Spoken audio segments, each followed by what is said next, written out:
capítulo 50 de Gênesis. Gênesis é o primeiro livro da Bíblia Sagrada. E no livro de Gênesis nós temos 50 capítulos. O último capítulo é o de número 50, portanto, eu vos convido a localizar o versículo 19 e o versículo 20. Gênesis, capítulo 50, versículo 19 e número 20.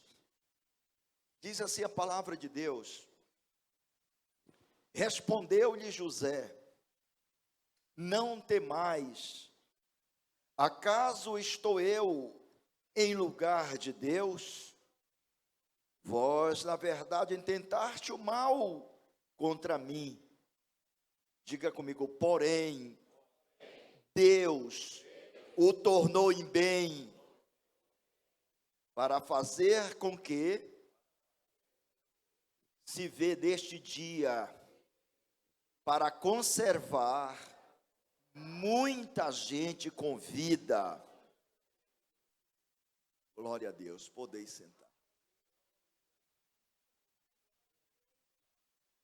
Creio que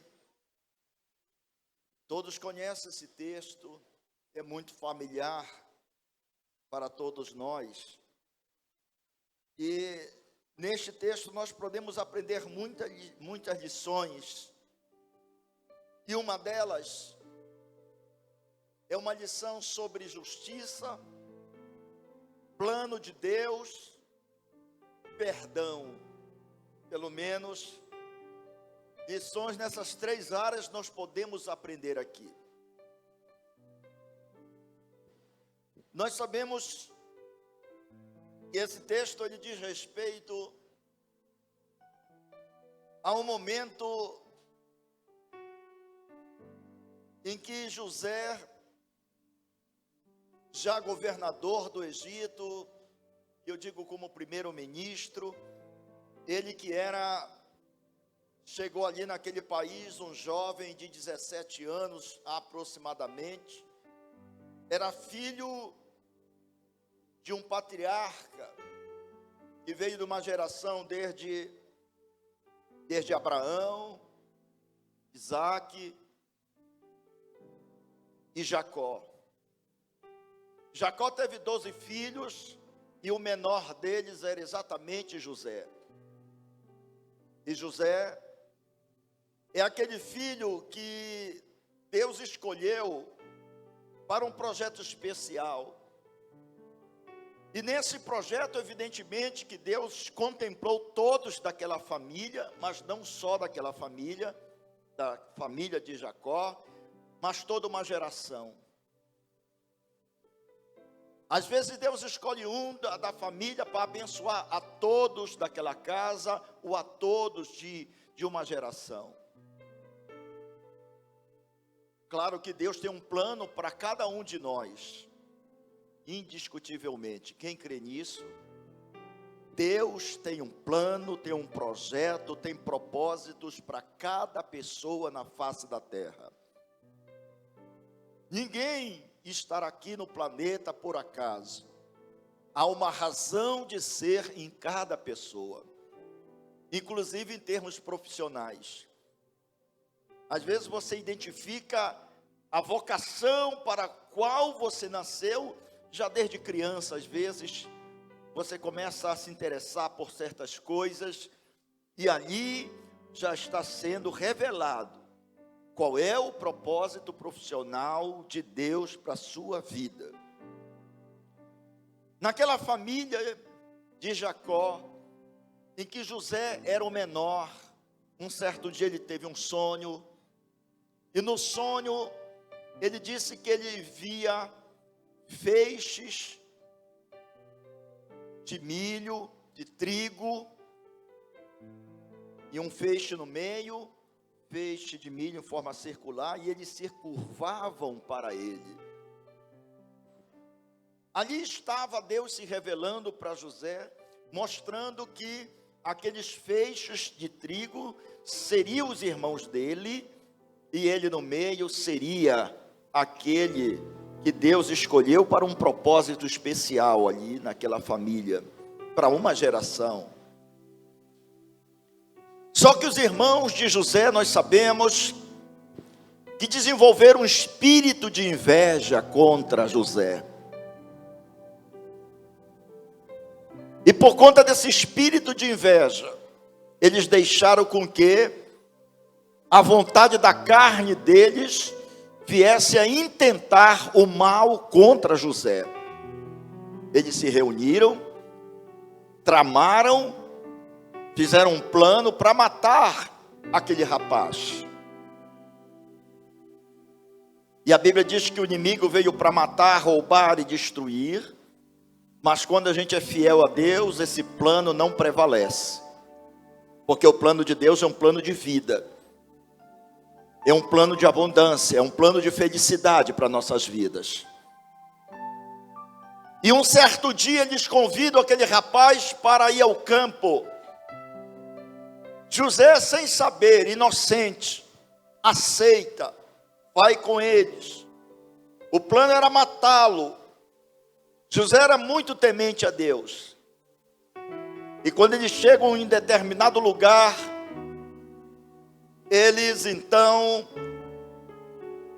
vislumbram, enxergam ali uma cisterna, um buraco no deserto, ali naquele campo. Então eles decidem jogar aquele rapaz ali dentro. O objetivo era matá-lo. E eles lançam, jogam José naquele local. Mas a Bíblia diz que ia passando os midianitas, uns comerciantes, homens de negócios, que se interessavam em comprar pessoas para transformá-las em escravos no mercado do Egito. Eles passando por lá, viram aquele rapaz, se interessaram e o compraram. Tiraram daquela cisterna e o levaram para o Egito, porque lá ele seria como uma mercadoria colocada à venda por um bom preço. Esse rapaz, interessantíssimo como ele é conduzido pacificamente para aquele lugar.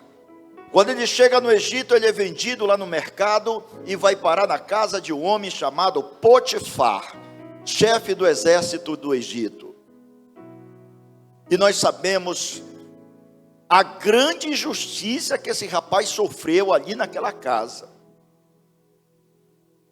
Ele foi acusado injustamente por aquela mulher que desejava, cobiçava a José. Ela começou a desejar, do ponto de vista carnal, se apossar daquele rapaz. Mas ele não cedeu, porque ele sabia, irmãos, ele tinha consciência de que havia um projeto de Deus para a vida dele, e sobretudo de que ele deveria ser fiel a Deus. Ele sabia que mesmo longe do olhar do marido daquela mulher, Deus estava vendo o comportamento dele. Ele sabia que onde ele estivesse, ele não podia esconder nada de Deus, porque ele sabia, ele tinha conhecimento, ele tinha consciência de que Deus a tudo contempla. Nada nós podemos esconder de Deus. Ele era um rapaz temente, mas muito temente a Deus. E aquela mulher armou também um plano para matar o sonho de Deus na vida daquele rapaz. Aquela mulher armou uma cilada. E no dia que ela se arrumou, eu imagino como ela traçou aquele plano com todos os detalhes. Inclusive as vestes sensuais, quem sabe, o perfume do Egito, o momento propício. Se fosse nos dias de hoje, teria um fundo musical romântico, um tecido especial da seda, e outros elementos para compor um ambiente propício para a sedução. Satanás, ele é especialista na sedução, e nós temos que ter muito cuidado Porque ele sabe que em cada um de nós há um projeto de Deus, há um propósito de Deus. Só que José sabia de tudo isso e ele tinha discernimento. Então ele conseguiu vencer a tentação. Quando aquela mulher investiu contra ele, ele disse: eu não posso. Mas por que tu não podes? O meu marido não está aqui, estamos só nós dois, nem os empregados não estão, eu liberei todo mundo hoje, estamos sós nesta casa. E por que você não quer? Não é porque o marido dela não estava, ele disse: porque eu tenho um compromisso com Deus, e eu sou fiel a Ele. Não satisfeita, sentindo o orgulho ferido, aquela mulher consegue agarrá-lo, e tenta a força, ele consegue se desvencilhar daquela mulher e sai correndo. Ela segura a capa dele, e diz: agora eu tenho uma prova contra ele, eu vou acusá-lo da prática de estupro, eu vou acusá-lo de uma violência sexual, e com base na lei do Egito, ele está sujeito a uma pena perpétua, nunca mais ele sairá da prisão. Quando o marido chegou, ela apresenta a acusação: sabe aquele rapaz que tu colocaste para trabalhar aqui? Sim. Esse rapaz é um homem violento, ele praticou um crime contra mim, uma tentativa de estupro. E está aqui a prova. O marido dela não teve outra alternativa senão decretar e pedir a prisão de José. Foi levado preso. Na cabeça daquela mulher, tudo estava acabado. Não teria mais nada para aquele rapaz, porque agora ele estava preso. Mas o plano de Deus se mantém de pé, mesmo quando nós somos injustiçados. Eu quero começar a dizer aqui, meus irmãos, que mesmo que Deus nos ame e nos ama profundamente, mesmo Deus tendo um plano para cada um de nós, nós não estamos isentos de passar por injustiças. Sabiam disso? Ah, pastor, mas eu sou de Deus, eu sou de oração, eu sou uma pessoa justa, então eu não admito passar por injustiça. A questão não é passar pela injustiça, é como você vai reagir diante da injustiça. Essa é a grande questão. Tanto eu quanto você, nós estamos sujeitos a passar por momentos de injustiça. A questão não é a injustiça em si. A Bíblia diz que a justiça do homem é trapo, como um trapo de imundície. A justiça do homem, mas a justiça de Deus é perfeita. Pode passar o tempo que passar, mas um dia ela chega. Um dia a prestação de contas de Deus chega.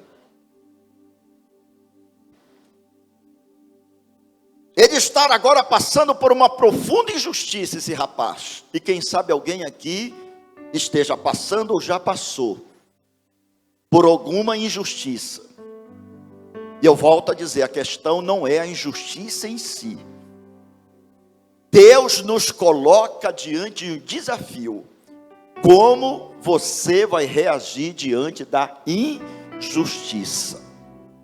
O Salmo 53, versículo 12, nos traz uma palavra interessante sobre isso. Quem tiver a Bíblia e puder localizar o Salmo 50, no verso de número 12, vai ver o que o salmista diz. Ele diz assim: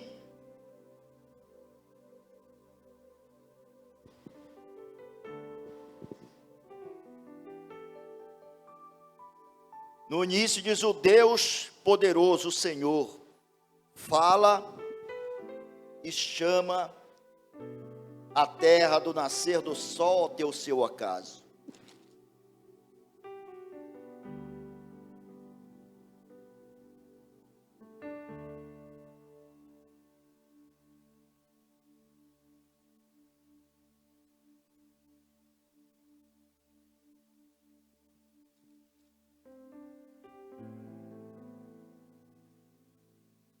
corrigido, Salmo 55, verso 12 e 13.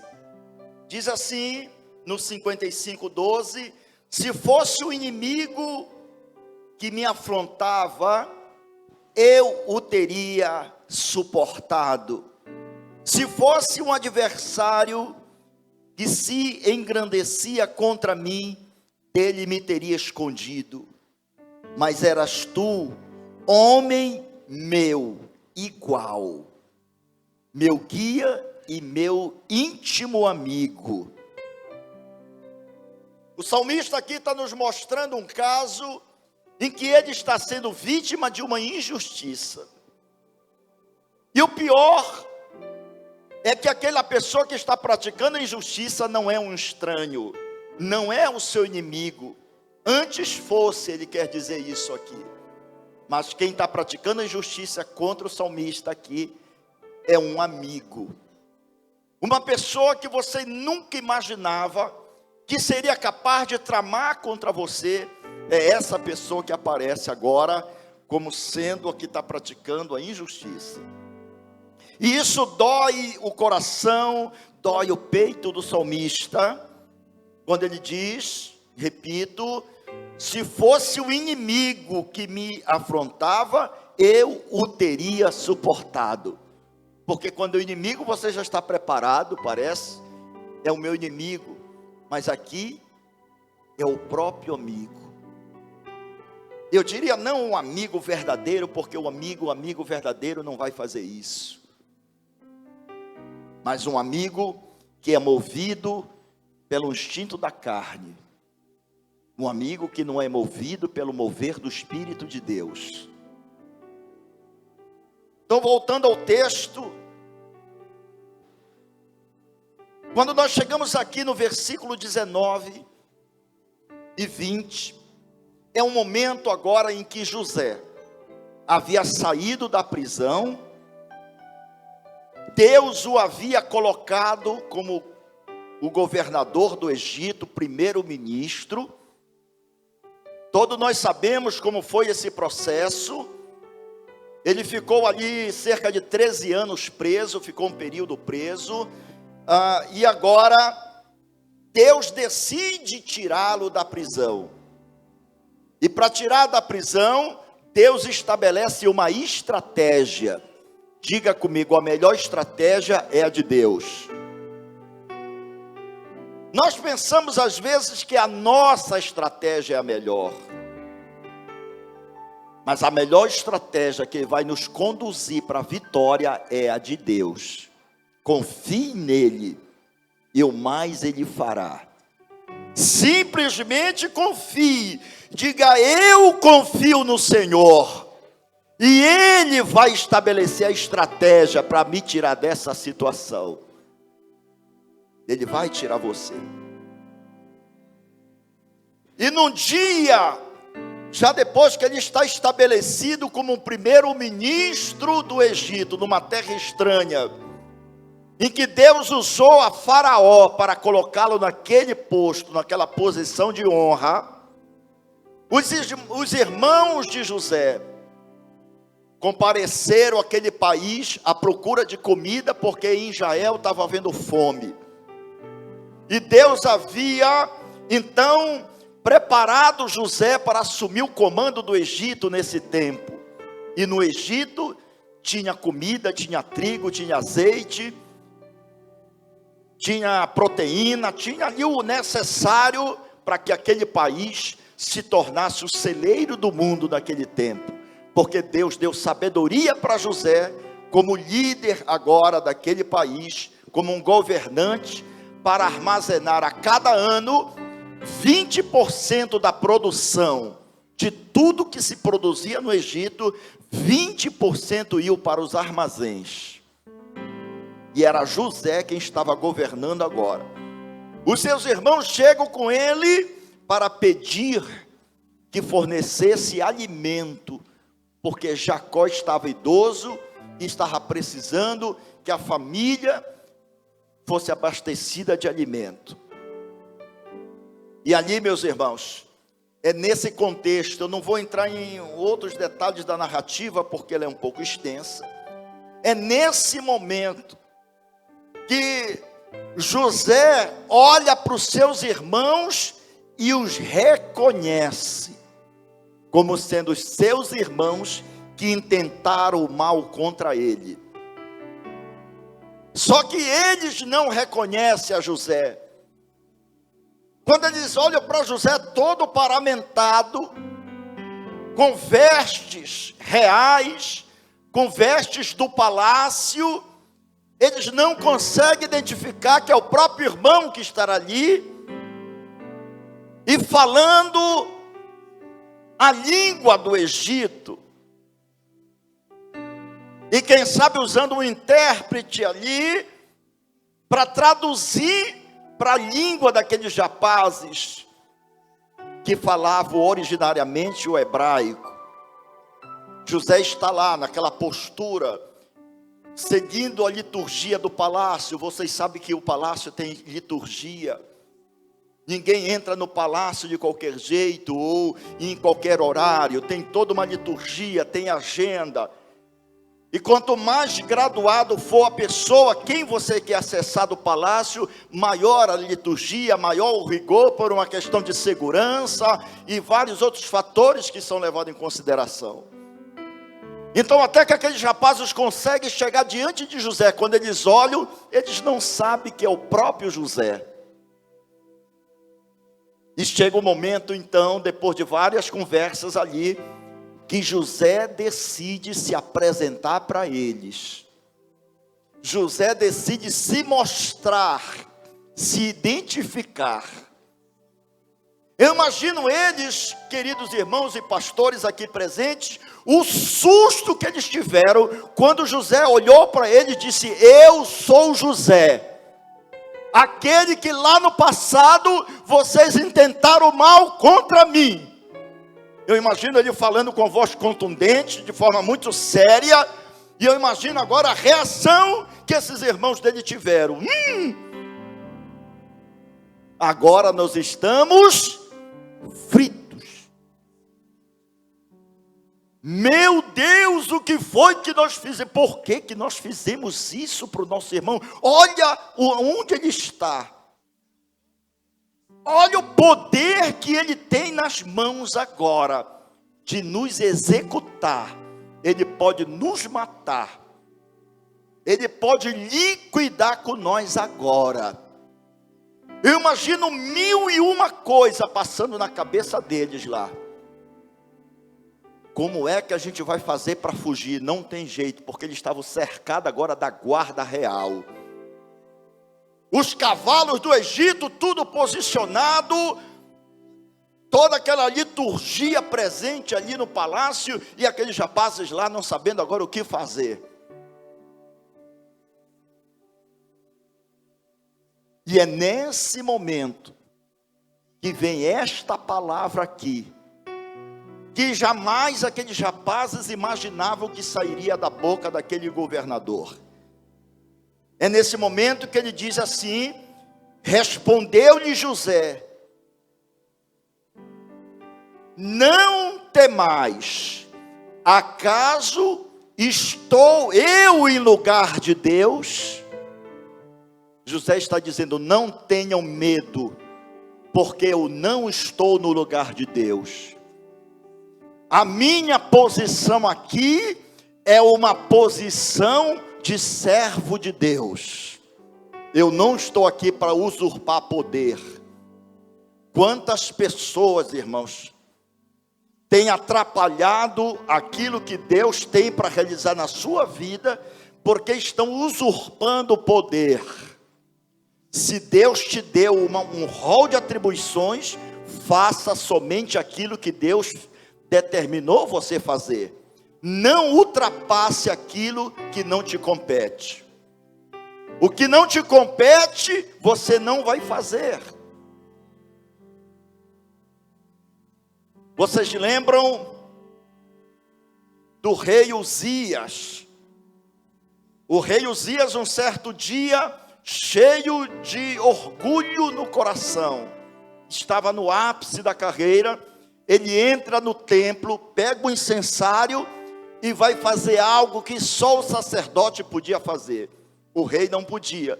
Ele vai e pega esse incensário, como era na antiguidade, e vai passar lá dentro do templo. Por conta disso, ele contraiu uma lepra e morreu de lepra, porque ele usurpou de poder. Usurpação de poder. Nós temos que agir conforme Deus estabeleceu para agirmos. Oi?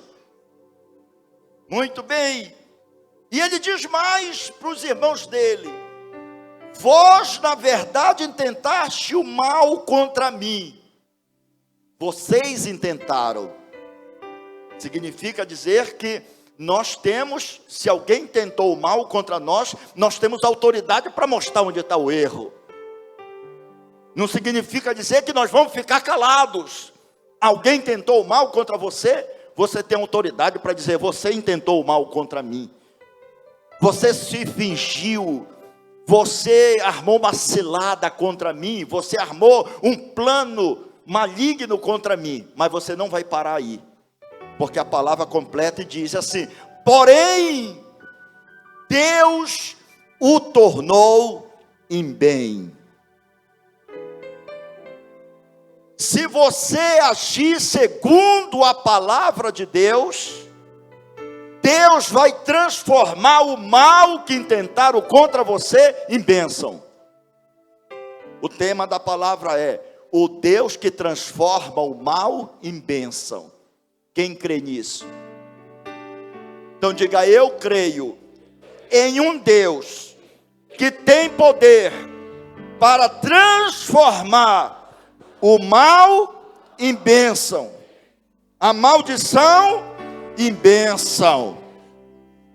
Mas para isso você precisa cumprir alguns requisitos.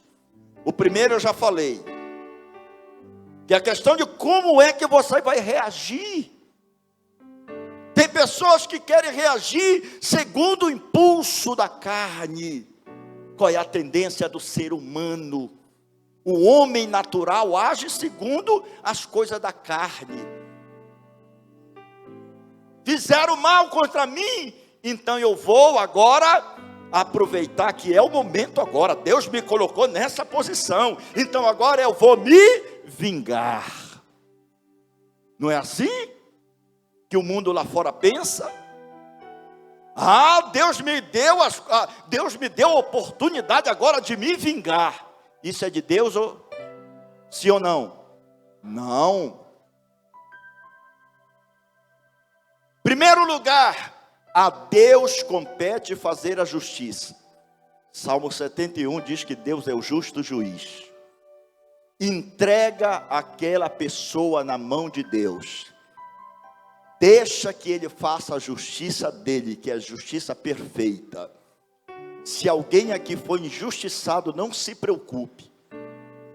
Entrega o caso na mão do Senhor e Ele fará justiça por ti.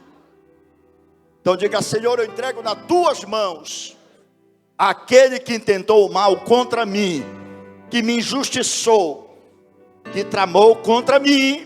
Eu entrego nas tuas mãos nesta noite, aqui na tua casa. Faz a tua justiça. E fica aguardando. O número 1, então, é como você vai reagir. Você vai reagir segundo a palavra de Deus. Eu não quero ninguém aqui que é ovelha do pastor aqui, agindo segundo a carne. Porque depois tem pessoas que vão sofrer consequências e chegam: pastor, eu estou numa enrascada agora, pastor. E o que foi que você fez? Um caso assim. Então eu fiz a justiça, eu aproveitei e me vinguei. Eu disse: não faça isso, filho, você agiu errado. E agora você vai sofrer as consequências. Abra mão da sua justiça própria. Abra mão, pastor, mas porque não é o Senhor que está no meu lugar. Eu já passei por muitas situações difíceis, filha. Eu falo aqui com autoridade para vocês. Então abra mão, diga: eu abro mão da minha justiça própria, em favor da justiça de Deus, que é perfeita. Então, em primeiro lugar, agir segundo a palavra de Deus. Número 2, não perca o foco da tua caminhada. O inimigo vai querer colocar situações adversas na tua vida, injustiças, falsas acusações, para você reagir segundo a carne e perder o foco da tua vida, aquele foco que Deus estabeleceu. Mas você vai sair disso e vai dizer, em nome do Senhor Jesus, nada vai tirar o foco daquilo que Deus estabeleceu para a minha vida. Mantenha a cabeça erguida e o foco. Ande em direção ao foco. Ande em direção àquilo que Deus estabeleceu para você conquistar. Não deixa nada. Veja se José perdeu o foco. Quando a mulher do Potifar veio, vou cair nada. Era uma periquitamboia. Dizem que lá no Pará tem essa cobra, eu não sei. No sul do Pará, na região do Salgado, tem uma cobra que dizem que o nome dela é esse aí. É uma cobra perigosa. Então, cuidado, amados. O que Deus tem para nós é coisa preciosa. São riquezas espirituais que se materializam. Tem gente perdendo as bênçãos por coisas pequenas, por prazeres de momento. E às vezes não sabe porque a vida está atrapalhada, aí não sabe, e Deus está sendo injusto comigo, a culpa é do governo, a culpa é daquele. Não é nada disso.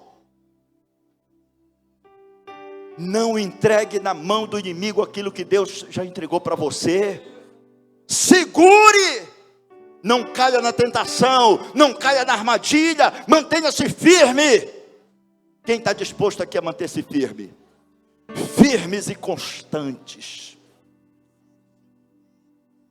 O que o inimigo oferece são prazeres momentâneos que vão roubar bênçãos, mas você não vai cair nessa, em nome de Jesus. Não seguir segundo a carne, não reagir segundo a carne. No conselho prático, às vezes eu até digo, pessoal, vocês que têm um temperamento mais quente, confira até 10 antes de reagir. Lá em casa eu tenho um comportamento, um sangue mais assim, tranquilo. Eu fui, essa semana agora eu fui surpreendido, a pastora Lélia disse, você vai comigo ao médico? Que médico? Cardiologista? Eu disse, mas eu não preciso, eu estou bem. Não, você vai. Tem que medir a sua pressão, tem que ver como está o coração. Tá bom. Eu e ela. Aí chega lá, mede a pressão primeiro dela. Aí deu alta.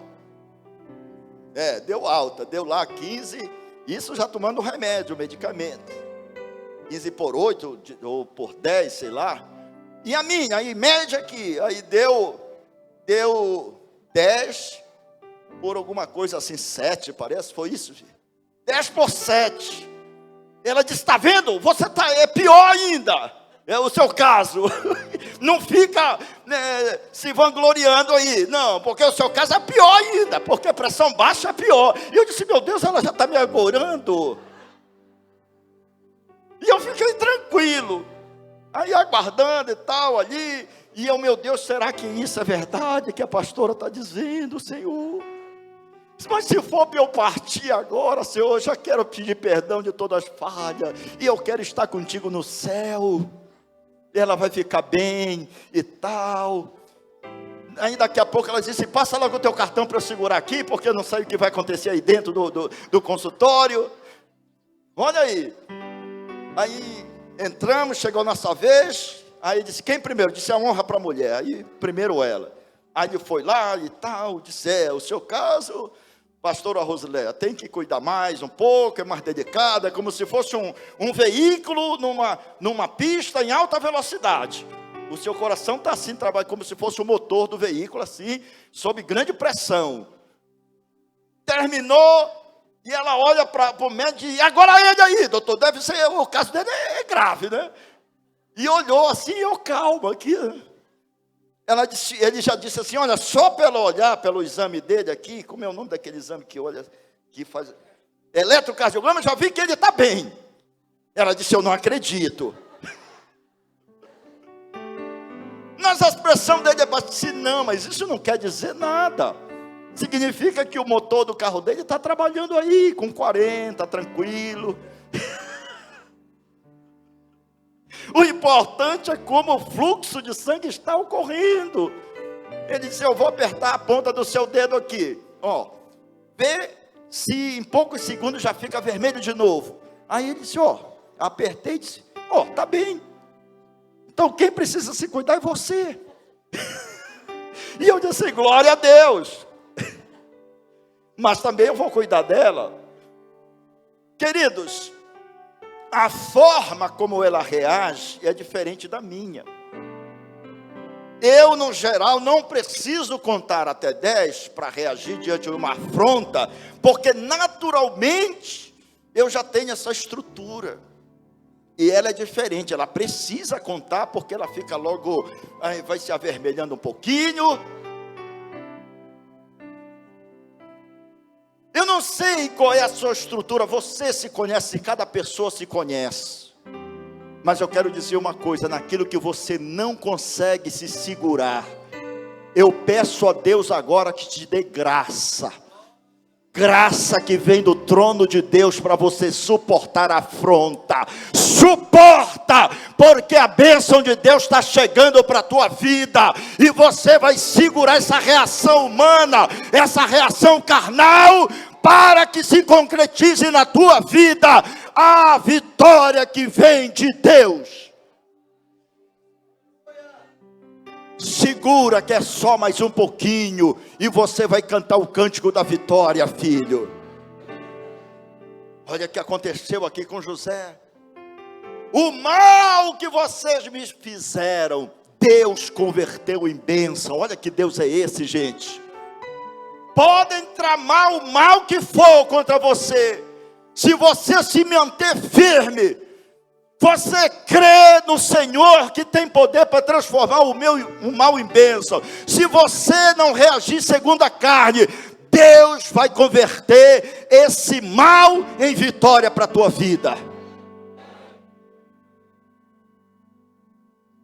Porque Deus tem prazer em recompensar quem age segundo a palavra de Deus.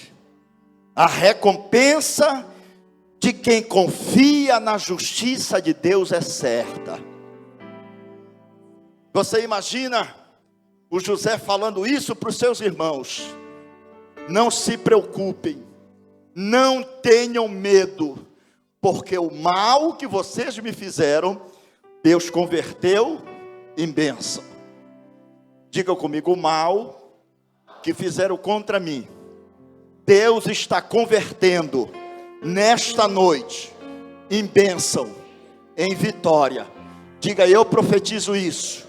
Diga, eu decreto isso, no nome do Senhor Jesus Cristo, no nome de Jesus. Receba em nome do Senhor Jesus. Nenhum mal prevalecerá contra a tua vida.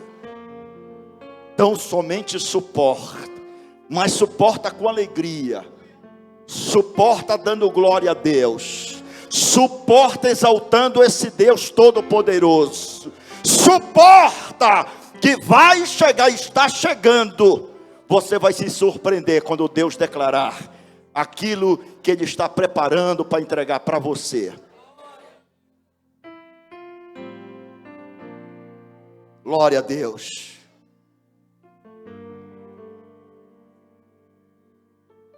Quando Jesus estava na cruz do Calvário, Ele estava ali suportando injustiças, calúnias, difamação. Ele estava ali suportando agressões de toda ordem daquela multidão que estava ali. Mas ele ficou calado, porque ele sabia que logo mais, ao terceiro dia, ele triunfaria sobre a morte. Ele triunfaria sobre tudo e todos e ressuscitaria dentre os mortos, para a glória de Deus Pai. Fique de pé, por gentileza.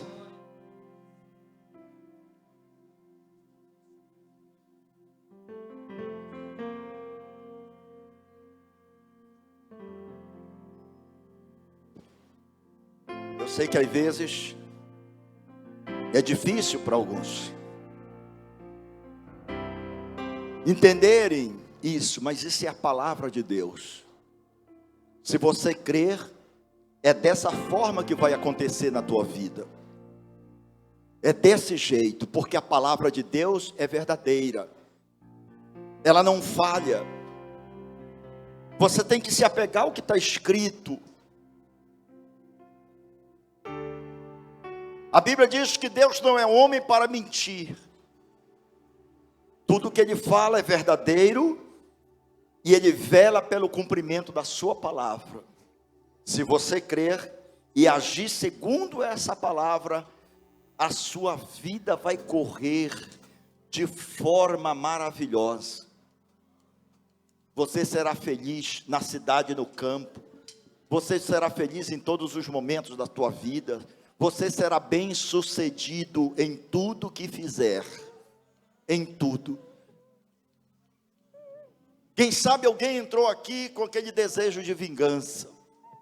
Não era essa palavra que eu ia ministrar, mas Deus me dirigiu a trazer essa palavra. Quando somos injustiçados, o que devemos fazer? Quando somos injustiçados, como devemos reagir? Quando somos injustiçados, que armas eu devo usar para que os propósitos de Deus continuem na minha vida? Em primeiro lugar, confiar no Senhor, no plano de Deus para a tua vida. Confiar que Ele é fiel e Ele tem poder para converter esse mal em bênção. E Ele vai fazer isso se você confiar. Segundo lugar, você deve liberar o perdão para essa pessoa que te atingiu. Seja lá quem for. Ah, pastor, mas a pessoa que me atingiu, ela não merece. Deus não está interessado em saber se ela merece ou não. Quem é você para dizer que ela não merece? Ou quem somos nós para impedir que Deus possa transformar também essa pessoa? Quem não lembra do apóstolo Paulo, o que ele era, gente? Ele não era um perseguidor dos cristãos. Ele não era um homem que tinha prazer em ver os cristãos sendo executados, mortos.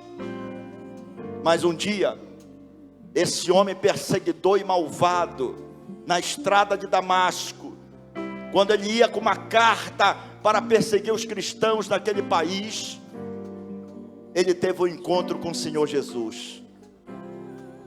A Bíblia diz que um clarão veio. Eu imagino o clarão dando na face dele, como um raio de sol intenso. Tchá!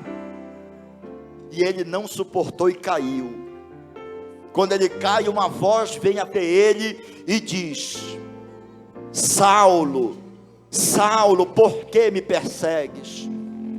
E ele diz: quem és tu, Senhor? E lá na Bíblia a palavra Senhor está com S maiúsculo, porque não está se reportando ao senhorio de César, ao senhorio humano, mas o senhorio que vem do céu, o senhorio de Deus. E ele diz: Jesus, eu sou Jesus a quem tu persegues. Lá na frente, ele é conduzido agora, sem a visão física, mas com a visão espiritual. Ele chega a Damasco, ele é levado para uma casa, e lá ele se ajoelha e começa a orar. Ele começa a estar ali cheio de júbilo, de alegria na presença de Deus. E Deus fala com um homem chamado Ananias: vai à rua chamada direita, você vai chegar lá e vai orar por um homem chamado Saulo. Ele no primeiro momento ele se recusa, ele acha estranho, ele diz: eu acho que o Senhor errou. Eu acho que o senhor se equivocou, porque o senhor não tem ideia de quem é esse homem. Esse homem é malvado, esse homem é perseguidor, esse homem é um sanguinário. E Deus fala novamente com Ananias, disse: vai, porque para mim ele é vaso escolhido. Ananias queria fazer justiça com as próprias mãos. Ananias, se pudesse, ia se vingar e dizer: agora eu vou aproveitar e vou chegar lá com esse homem que o senhor está me mandando e vou dar uma cacetada nele e acabar logo com a vida dele. Mas Deus mandou Ananias liberar perdão. Indiretamente, se você refletir, foi isso. Hoje é a noite que Deus estabeleceu para você liberar perdão para essa pessoa que te atingiu. Porque se você liberar perdão, você estará construindo o caminho da tua vitória, para que Deus possa transformar o mal que te fizeram em bênção. Quem crê nisso? Então diga: em nome do Senhor Jesus, de coração, eu libero perdão para essa pessoa que me atingiu, que me afetou, que tramou contra mim, que maquinou, que quis a minha morte. Eu entrego na mão do Senhor, para que o Senhor faça a sua justiça, porque a sua justiça é verdadeira, ela é fiel, ela é correta, ela não falha. Diga: Pai, em nome do Senhor Jesus, me perdoa, porque eu desejei o mal dessa pessoa, mas agora, diante dessa palavra, eu libero perdão para ela, em nome de Jesus. Quem pode aplaudir o Senhor? Você não tem ideia talvez do que está ocorrendo no mundo espiritual, mas daqui com uns dias você vai compreender. Você vai ver sinais de Deus na tua vida, coisas extraordinárias acontecendo, e foi a partir deste ato aqui. Depois você vai voltar aqui só para dar o testemunho, só para testemunhar: pastor, naquele dia, foi naquele dia que Deus desatou o nó, para que eu pudesse receber algo que estava sendo impedido, mas Deus desatou o nó hoje, para que você receba a bênção que vem dele.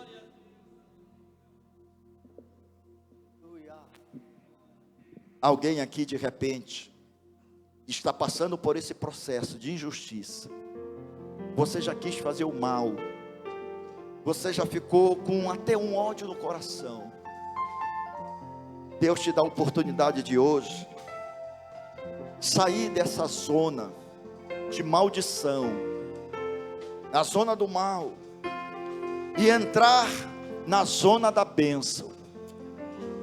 Para isso, você precisa olhar para aquele que foi para a cruz do Calvário, o Senhor Jesus, e que mesmo estando diante daquele clamor, daquela multidão que dizia: mate-o, crucifica-o, que o acusava, mesmo assim, lá da cruz, ele brada e diz: Pai, perdoa, porque eles não sabem o que fazem.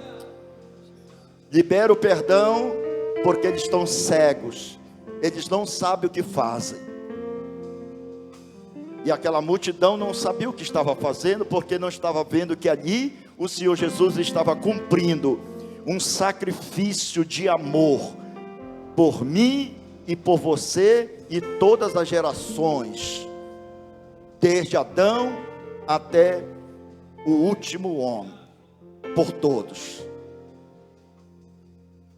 De repente alguém está aqui nesta zona, sentindo-se injustiçado, e hoje quer entregar sua vida para Cristo, para receber o perdão de Deus Pai, e ter uma vida abençoada a partir de hoje.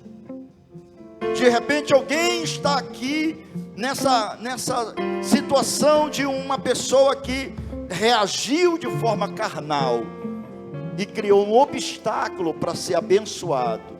Deus está chamando você hoje aqui para um conserto. Eu quero chamar essa pessoa para vir aqui na frente, que nós queremos orar por você.